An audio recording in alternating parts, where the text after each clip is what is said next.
Hello, Iraq27, and welcome back to Grand Tactician, the Civil War, as we continue our Confederate campaign. And obviously we are still reeling from the so-called loss in the Battle of Alexandria, where despite killing 60,000 Federals, we've come away with a minor defeat. So that was a grueling effort over the last 4 episodes, which I think we still have to be very happy about, albeit if, we fell a little bit afoul of some of the game mechanics. It's not really certainly the end of the world. I think the long-term impact will probably be a slight extension of the campaign, longer for us to break the Federals, and there's probably 2 reasons behind that, which we'll get into. But one thing I would also like to do is, since we spent the last 4 episodes kind of embroiled in battle, is just do a quick kind of state of the nation, just to kind of refresh ourselves where we all sit. So, as we said, in Virginia, we have pulled back from Alexandria and our forces are resting up. I have gone in and equipped weaponry where I can. So we've now got our cavalry division is fully equipped with non-mixed muskets. Or mixed cavalry weapons, I should say. And I think I got 2 brigades in Pickett's division, managed to get rifled muskets as well. But we're not quite 100% there just yet. And that leads me to the first impact of extending the war, is had we won that battle, we would have come away with, I don't know what, we killed 60,000 people. Even if we got, say, 20,000 rifle muskets out of that, as well as probably from our own dead, then that would have finished equipping these armies and probably fully equipped the Army of the Tennessee as well, because I think there's a couple of brigades holding it there, and probably flown over some surplus into the Florida State Militia, which would then have massively increased the capabilities of our army, thereby allowing us to get more victories and thereby shortening the war. So that's probably the main negative impact of not winning. In terms of the other one, well, if we look at the strategy screen, the national morale of the armies, ours sits at 93, theirs sits at 52. And this is the ultimate win condition. We win the game by breaking the Union morale and getting them down to less than 25. And had we won that battle, they would have lost a few points in morale. So again, we'll need to do one other thing to compensate that. Not a massive change, but it will make the game slightly longer. In terms of overall strategy situation, how else are we sitting? Well, support's pretty even. Our morale of our armies is pretty rubbish because our largest force just took a quote-unquote loss and we'll need time to regain that. The men fielded is pretty narrow right now. Obviously, we took a big chunk of that deficit, so that's where we just keep an eye on that, because no doubt they will start to raise more forces, as the Union loves to do. As we saw, we're slightly ahead in Navy, and we'll talk about some Navy stuff in a minute going forward. Yeah, and well, there's nothing too much else to talk about on this screen. We have, as it says, we have a slight advantage. In terms of our objectives, we've completed most of them. The only ones left we can really focus on are capturing Missouri, which is definitely on my to-do list. Quite high priority if we get around to it. And also trying to capture DC, which is a huge hit to their morale. So actually, if we took DC, they'd be down at 32. And we'll have to get them to 25. That's very close to them capitulating. So that might be the ultimate big push. Maybe towards the end of this year, or I don't know. I say that every campaigning season. We'll take Washington, and we never do. Probably a bit echoes in real life. Okay, so that's kind of overall view. Plans for northeastern Virginia. Well, once we have rested and recouped, we're pretty even on numbers at the minute. Like I said, they'll probably recruit, but in the short term, we're doing okay. And I think what we're going to do, as soon as the guys are feeling happier, we're going to strike back, retake Alexandria, and kick the Federals out of our territory, because numbers are about even. We've seen we've got the experience, and I think we could win a pretty resounding victory there. So that'll be the plan for maybe a month or so. I had talked about potentially reinforcing with some of the men from PGT Beauregard's kind of training army, but to be honest, I mean, they've just got 10,000 men with mixed muskets. They would make a difference, but I'm not sure we need them. And rather than throw them in and inflict casualties, I may keep them there. Although actually, even if they just stand at the side and do nothing, they would lose their first battle modifier. So it might actually be better to throw them in, even if they don't do anything, rather than have them stand at the side. I will ponder that. On the naval sphere of things, so we've got our fleet recuperating at Charleston. I did do a little bit of tweaking before we start the episode, so I reinforced it with a few ships. I think it was 1 frigate and a bunch of sloops of war. We will need a little bit of time just to bring ourselves up to full speed, and then we will go and try and continue to break the blockade. The Flying Flotilla and the Atlantic Blockading Squadron are nothing to write home about, whereas the Nantucket Sound Squadron is pretty chunky, 11 ships, 269 guns, and this is the real threat, so that's one we will have to be careful of. I've also started to move around one of our other fleets, this Mobile Bay Squadron, which consists of lots of very small ships, and predominantly schooners and things, and I'm going to bring them round to Wilmington with a view that should we inflict enough damage upon the Federals, or even maybe even before then, just as a bit of distraction if nothing else, send them up to start blockading somewhere off the coast, just to start to bring a little bit of pain to the Union. What I think is going to happen though is as we put blockading fleets out, they'll probably create new fleets from their reserve and send them forth to deal with us, and we may have to do a little bit of whack-a-mole, using kind of weaker fleets as bait and then having our stronger quote-unquote kind of war fleet to go around and contest with the Union navies, because I don't want to make our blockading fleets be like super strong and have lots of frigates in them and that kind of thing, because of the expense of having these ships afloat all the time. I'd rather have, my frigates essentially laid up in port, and then when we need them, get them up and get going. So that's what we're going to be looking at. Also on the naval side of things, somebody comment that it may be useful to look at kind of cotton-clad rams, apparently a very efficient vessel for the Confederates rather than having poured vast resources into frigates. We don't need that just yet, and we can't build them just yet because we haven't taken the right policy, but maybe something we look at picking up a few of in the future to deal with Union ironclads, because our frigates will do not much against those. I would like to get myself like the Warrior class or something ridiculous at some point, but that's just that's a vanity project. Okay, sticking on the naval side, so we've got our 2 river squadrons having doing fantastic work along the river. Is that the Ohio River? I can't remember. But I noticed that the New Orleans squadron wasn't actually blockading anything because we'd captured all the ports along here. So I'm going to send him further upriver to start blockading Marietta and obviously Portsmouth. Apparently we own Portsmouth. And up to maybe even Columbus, just to start put a little bit of pressure on this area. We have recruited a new river fleet, which has stolen a few ships from the New Orleans squadrons, as well as taken a few fourth-rate steamers in reserve, and they're going to come and blockade Evansville, just as the last Union holdout on this stretch of river.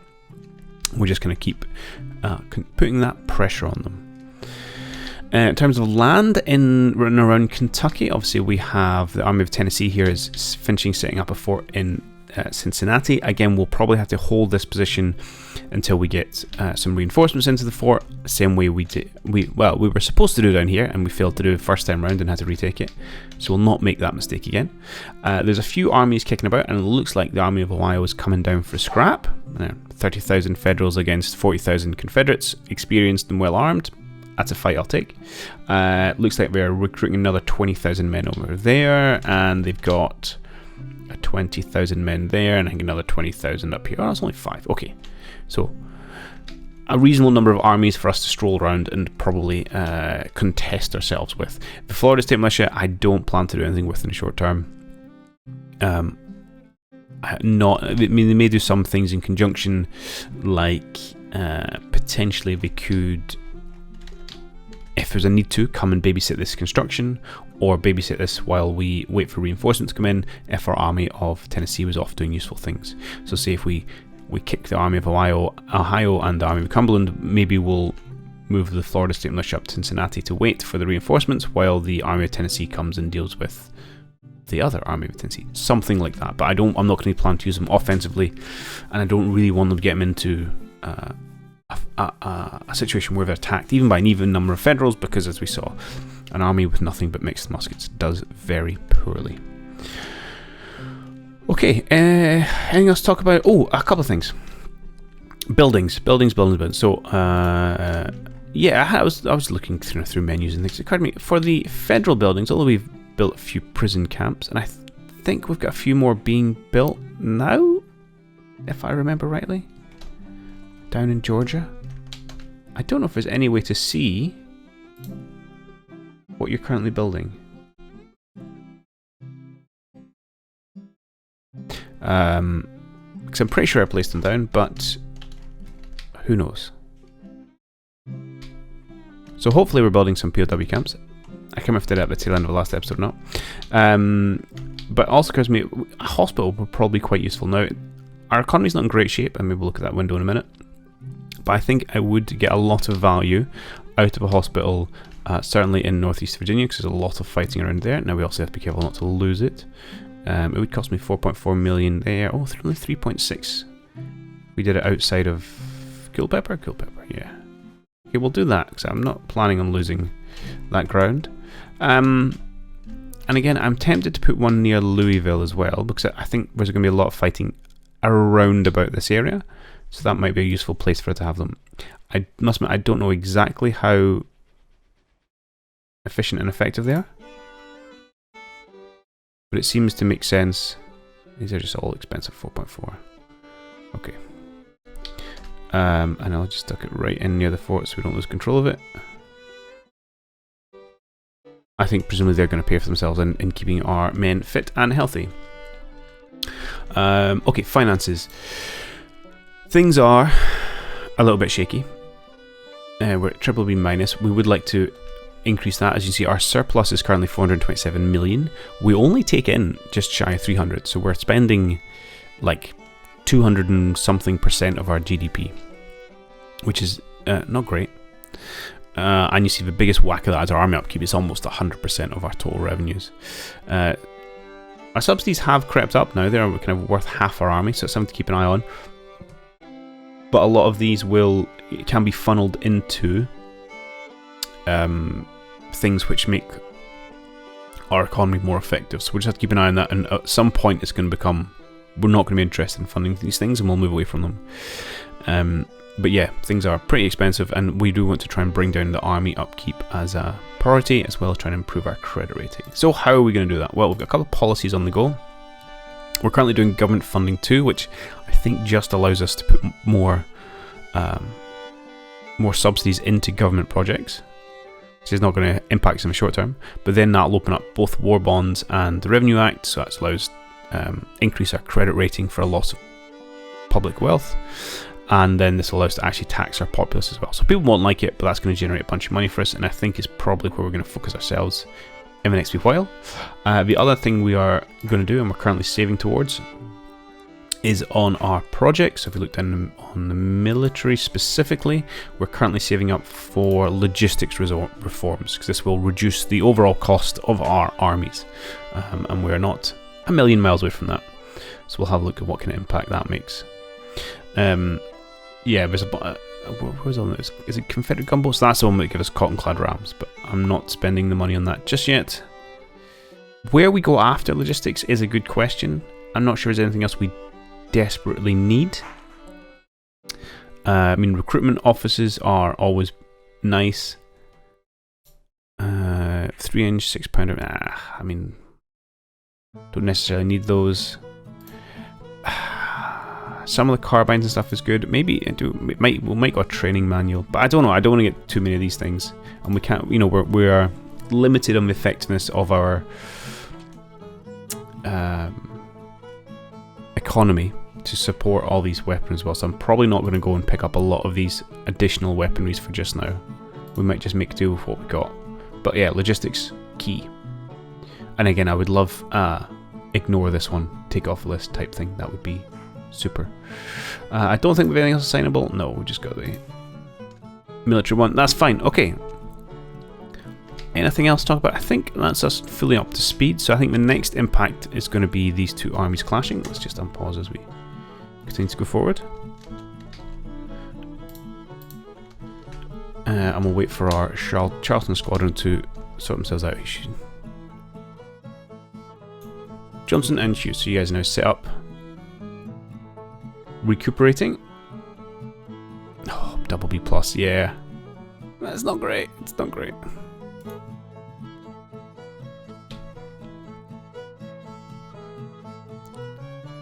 Oh, here you come.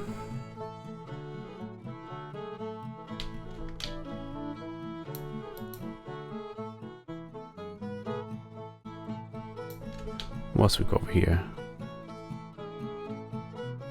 Okay, so Army Mississippi is a real threat. Army Kentucky is not.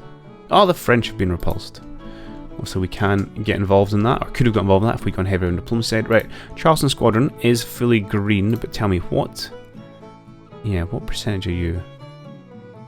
You're a day, 18 days, 50 days. Oof, it takes a while, doesn't it? 40 days. I would like, okay. Part of me wants to go out and just be aggressive, but the rest of me says, well, let's not be foolhardy about this and lose our fleet.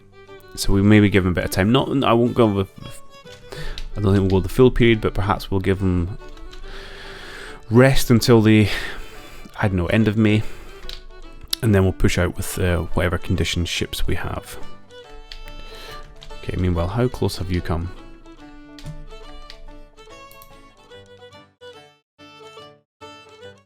You seem to be crawling in that train. How long we got here? 6 days. So we could sit and wait for them.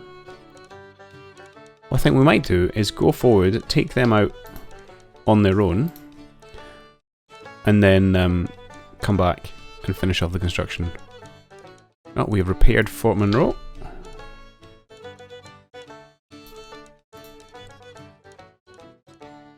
I think we'll do that, start the next day. So I can say, your orders, march forward on May the 9th. Oh, I thought you gave him an actual time. I guess. Oh, it's May the 9th. Okay, fine. And we'll take it. We'll take that fight. Okay. And I think I will probably fight this off screen, given we've just had 4 episodes of non-stop battle. I might bring you in if it's particularly interesting or exciting things to talk about. But otherwise, I will probably just come back at the end. Maybe I'll show you a bit towards the end of it. But I certainly won't put the whole thing on camera, as I don't think that would be worthwhile. So here we are. We did indeed engage the Army of Ohio, 29,000 men, engaged with our 35,000 man Army of Tennessee. We did get the defensive position, and as you can see, we were set up upon the southern side of the Springfield River here, defending Humbert's Hill. I did necessitate. I had a fairly strung out defence, which I'm not convinced was the best, to be perfectly honest, because there was a significantly high number of crossings for me to defend, so I had my forces kind of strung all along it, and then which obviously would necessitate a redeploy once the Union made clear which crossing point they were going to progress at. I'll explain why we're over there in a minute. So engagement, excuse me, get rid of this. And indeed, and quite sensibly, they attacked what was probably potentially my weaker side with just my cavalry brigades here. Oh, I can get an upgrade on this. As you can see, we had been building a palisade, and it wasn't even quite finished by the time Federals turned up. However, these cavalry troops have undertaken their duty with some excellent panache. And as you can see, at this early stage, we've inflicted 2,500 enemy casualties for a loss of a couple hundred of our own. So again, just advancing across open ground, not ideal for them. And judging by where they were having to engage from, I think a lot of these troops may have smoothbore muskets as well. And we've seen from our own experience, that's not generally a good way to conduct a fight. Let me just conduct your park. Now, okay, I do like doing melee stuff. Firing mounted, which we're not doing. No, not really. Level up from fighting behind cover. I mean, it's what we're doing at the minute. How often do we do that? maybe not that often. I'm more likely to use you either in a mounted rifle role or a cold steel role. For you guys, I think I'm going to go mounted rifles, and the Colt guys will probably give it cold steel. So admittedly, we're not going to level up in their current position, but more often than not, I think they will. Now, why have we pushed across the river? Well, I noticed that the bulk of the Union forces were here. So two thoughts. One, well, we could obviously enact a flanking movement, and secondly, there's quite a strung out, I don't know if it's 2nd Division or some part of the Union Army was kind of crossing my front here. So some of my troops are just using the roads because it's supposedly quicker. But we've actually got Lee, who's going to take up a forward position here to try and maybe pick off this artillery, and there's an infantry unit behind as well we're going to engage. So that's a general story. Things are going very much in our favour, more so than to be expected at this point. We should hopefully manage to rout the Union Army fairly handily. My only downside is also I haven't really got to use my artillery very well. I would like to try and level them up as well. But anyway, that's the current state of affairs. I'm not planning on playing through the whole battle, but perhaps I'll kind of pop you back in towards the end and let you know if anything new or different happened, or if the Union General was content to funnel his green troops, poorly armed, poorly equipped, into the killing field. And hopefully I'll get some experience for these guys. You're probably not involved in the fight, actually, with your Colts, which is fair enough. But these guys, good range in the carbines. They should be doing a lot of the work. Excellent. And we'll get our batteries up to do some counter battery fire. Awesome. Okay, well, I'll probably back in later as and when we progress things. Okay, it's getting towards the end of the first day. I thought, well, it's just another quick check-in to see how things are going. I see we've got Lee's division operating fairly independently, and they have just about routed this entire 1st Division. In fact, there goes the last brigade from it, who are essentially walking in along this road, and for one of them, just got ambushed. They were strung out, so they actually came on one brigade at a time. And the lead brigade would get into position, be ambushed by kind of 3 of my experienced and well-equipped brigades, plus some skirmishers to really open up the angles. Yeah, get Mullered, break and run. And obviously before the AI could correct its divisional orders, the other 2 units have come walking in as well. So that's been a real good piece of work there by Lee. An order delay kind of working in our advantage. Meanwhile, on the kind of main front, quote-unquote, we have repulsed all the Union attacks.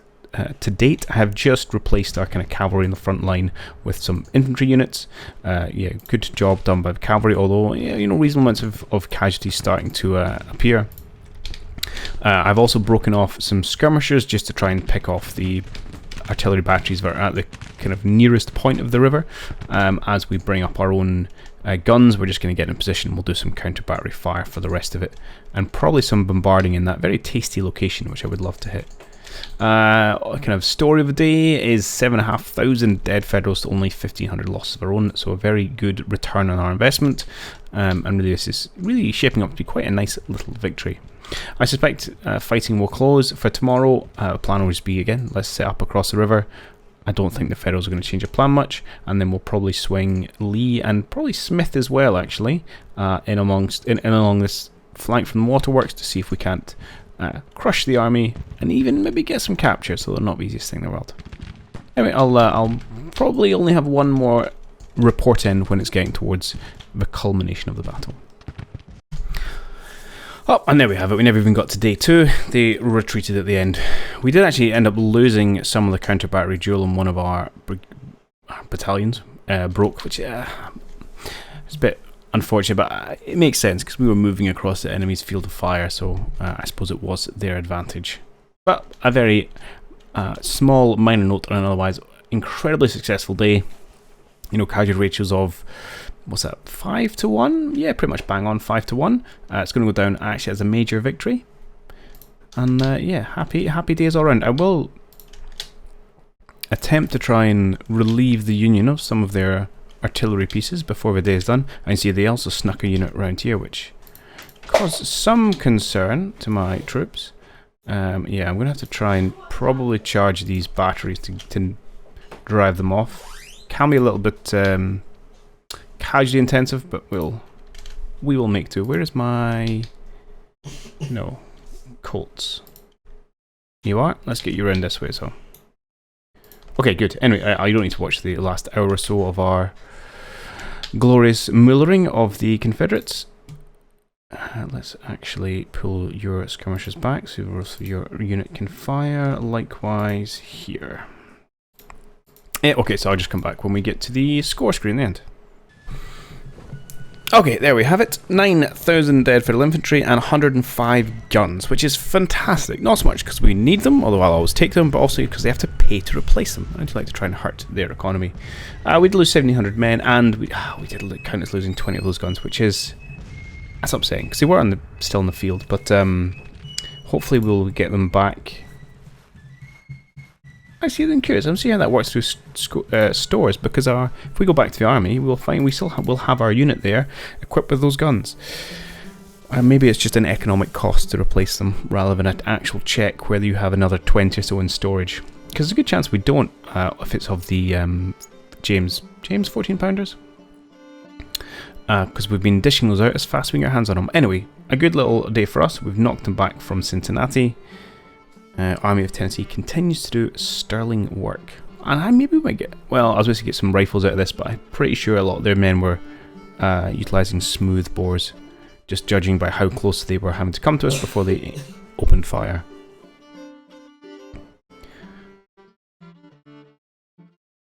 A glorious victory at Miami-Erie Canal. Excellent.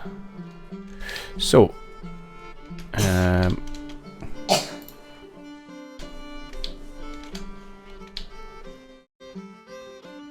what are you telling me? Casualties captured 51 guns, 4,771 rifles. Does that mean, let's have a quick check of our weapons. What kind of rifles were they? Let's look at, well, let me just scroll it here, it's fine. Oh, we've got a reasonable amount of James actually. Okay, actually we've got a bunch of Mississippis. Not sure why we captured those. Where is the...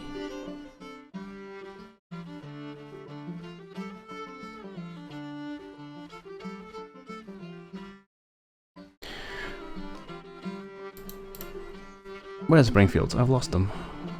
Fayette, Mississippi, Plains, Richmond, Fayetteville. These are all the ones I've ordered. Hang on, get rid of orders placed. Hang on, there we go. In fact, just show me rifled muskets. Okay, so yeah, we did capture a reasonable chunk. So I did not have enough to outfit a brigade before. I'm going up to 5,000. Okay, excellent. And I think definitely feel that kind of to the victors go the spoils. So let's see if we can't. Helps if I do this. Upgrade. No, I want to know just. Can you already show me ones which I actually have enough for? Anyway, right, fine. Musketoons, don't want those. Maynard carbines, sure, you guys can have those. These ones are entirely captured from the enemy.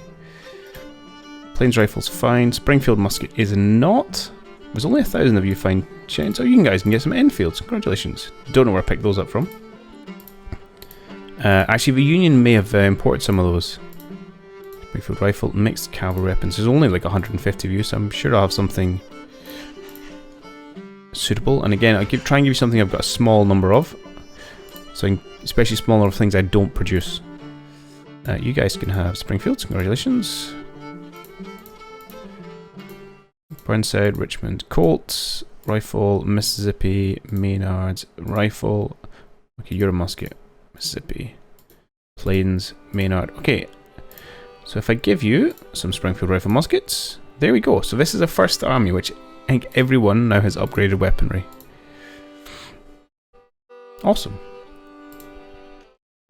There's still a few holdout brigades in this army, but I'm tempted to maybe start trying to upgrade some of the Florida State Militia here, just on the off chance that... oh my god, there's no one in your things. Hauled rifle. Huh, well, you guys can have that. On the off chance you get called into combat. Sharps, nice. You guys have... oh, you're my Lorenses. You guys have Enfields. These are such small divisions here. But that's okay, that's a good way to use up odds and ends. And I'm not quite out. Okay, you can have... actually, no, I've got 1,600. So what I want to do to make most efficient use of my time is find someone who's around about 1,600. You'll have to do. And why can you not get those? Oh, because including the disabled. Right, yeah. That makes sense. Oh, it's going to make me do maths in my head, right? Oh, you've already had Lorenz's anyway. Okay, right, you guys don't need to watch this. Anyway, I'm going to start to upgrade the Florida State Militia because I think we need a little bit of love so they can be a useful force in the field. And then we can actually use them potentially to rail against the Army of Tennessee here and help clear out Kentucky. Right, I'll go do that and I'll pop back when I'm done. Okay, I've upgraded their weaponry as much as I can. And I didn't realise quite how many rifle muskets they already have. I had a false impression that they had nothing but smoothbores. Probably just to make myself feel better about our earlier loss. But yeah, I think you can definitely become a useful force when you regain your readiness. The other thing I noticed, which I had a whole admit I'd forgotten absolutely everything about, was that we had raised 5,000 cavalry to do as a bit of a raiding force. Obviously before we kicked off this big battle over here, and yeah, completely and utterly slipped my mind. We've got Mr. Randolph in charge at the minute, but I think let us use a better known name. So we're going to give it to Stuart, who's completely of the wrong rank here, but he will, he'll get used to it, and why not? It seems like a fitting man, good old Jeb. So we're going to replace him with, I don't have anyone who's experienced, but okay. Officers getting a little bit thin on the ground, but here, congratulations, you infantryman. You can learn how to ride some cavalry. This is fairly. Where was you?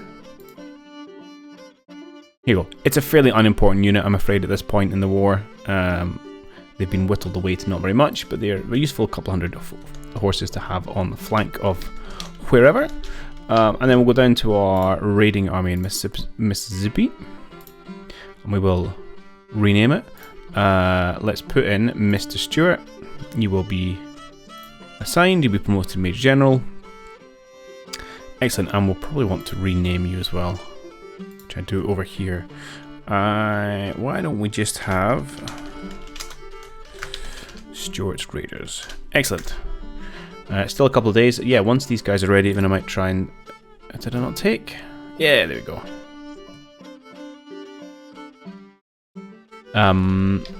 Yeah, do a bit of raiding interior lines just to see how it goes, because that's not something I have done. Right, we need to, I think, unpause and let time advance. I have pulled the Army of Tennessee, or given them orders anyway, to pull back, and so we can finish off the fort, so it has stopped building for just now. Because we're a little bit too far away. I should probably also upgrade these two forces to be part of a larger army that's operating in this kind of general area, but they're still quite far apart. Okay, I'm building hospitals, that's good. I had a memory there and I couldn't remember if I'd started them or was going to start them. Okay, you get 6 days to wait. There's no other Union forces that we know about that's really on the move. You guys are still waiting for readiness.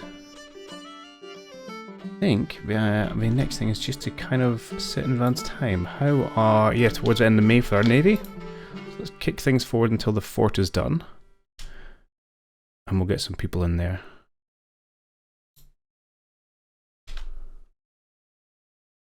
Longstreet's his designation. Good, so we should see the fort being built now. 4 days, excellent.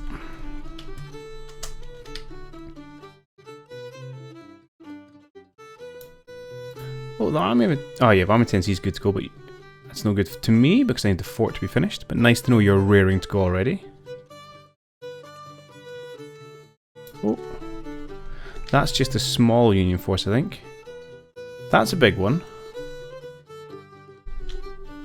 I wonder if they're still there. And I don't know who's left out this way. So I think Florida State Militia are going to go up to... I was going to say go up to Hartford, but maybe you just go straight for St. Louis again, because the Army of Tennessee here will have whipped the two biggest armies this side of Wheeling, with the exception of this army here.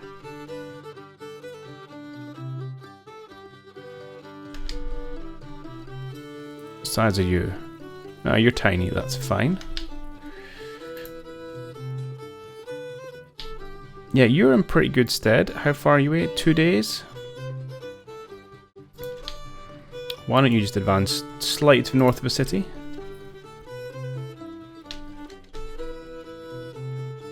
and we will probably give another battle there. But I think that's probably going to have to wait till next time. Or I may just... what size are you? 23,000. I might just fight that one off camera again. I'm keen to show another one of these smaller engagements, but they're perhaps not the most interesting, and I would like to try and advance time a little bit. Okay, we are going to might want to close there, so I think a relatively good kind of recovery for just now. Need to watch what you're doing. Still need to work on my economy, which we will do, so we'll probably not raise any new forces for just now. And next time we'll do some bopping, and yeah, these guys are probably getting close to making a move somewhere. Haven't decided where yet. Do I go straight for Tennessee or do I go for St. Louis? I think...